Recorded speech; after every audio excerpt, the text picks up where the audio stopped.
A p-n junction diode allows charge carriers to flow in one direction, but not in the opposite direction.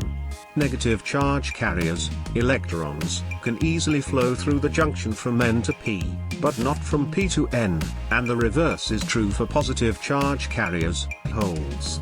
This diode is the most widely used diode in electronic circuits and is used for rectification, voltage regulation and signal detection applications in circuits.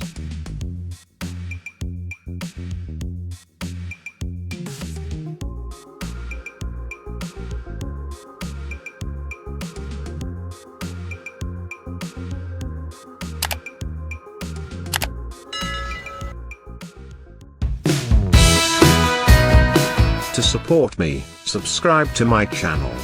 Like my videos. Press the bell button for notifications. Subscribe to my channel for new videos. Share my videos. Write me a comment. Thank you.